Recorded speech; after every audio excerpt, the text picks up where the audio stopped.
Why do we continue to do any business with them? They lied to us on COVID. They're committing genocide. President Xi is practically best friends with Vladimir Putin. We learned yesterday that ByteDance, the Chinese-owned parent company of TikTok, is spying on U.S. journalists.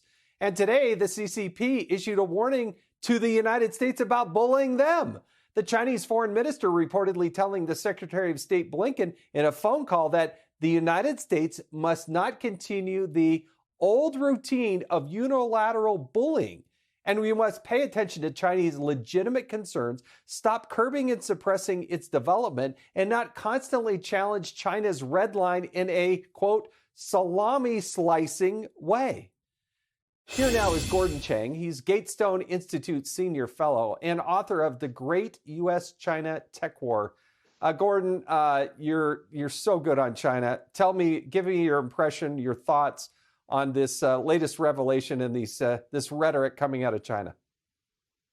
Well, first of all, China doesn't have legitimate concerns. It's not a legitimate state, and we should stop treating it as such because, as you say, it is committing genocide, crimes against humanity.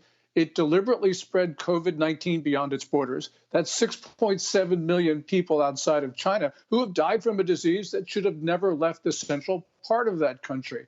You know, we could go on and on, but clearly China is engaging in a series of acts which are destructive not only towards the United States, but the international community as a whole. And oh, by the way, Chinese leader Xi Jinping thinks he's the world's only legitimate ruler and that Moon and Mars are part of the People's Republic of China.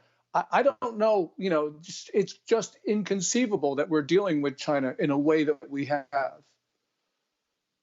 But it doesn't appear as if President Biden is taking a tough stance. Is it enough? Are we speaking the right language, so to speak, to China to try to have them say, hey, wait, we better not mess with the United States? Because it was certainly that way under President Donald Trump. The waters were calm because they understood that where Donald Trump stood.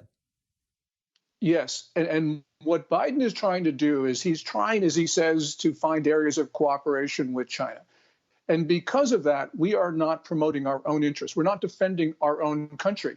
You know, you pointed out that Biden has had these 5 phone and video conferences with Xi Jinping and 1 in-person chat last month at the G20. And he has never raised the issue of the origins of COVID-19. That's 1.1 million Americans almost that have been killed by this disease.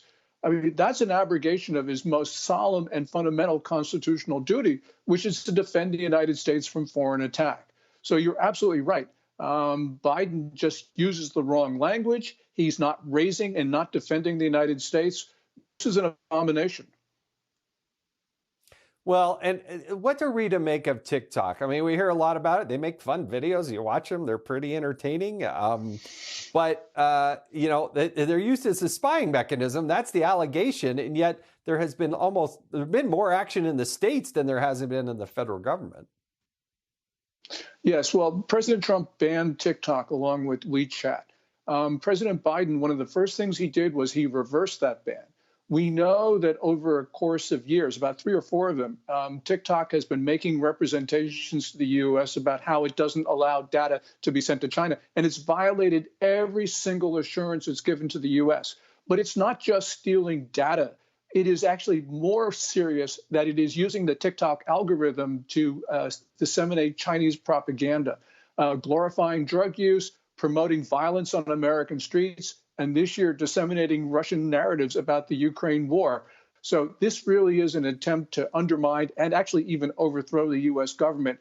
And why we permit it, I don't know. India banned TikTok. We should do the same thing.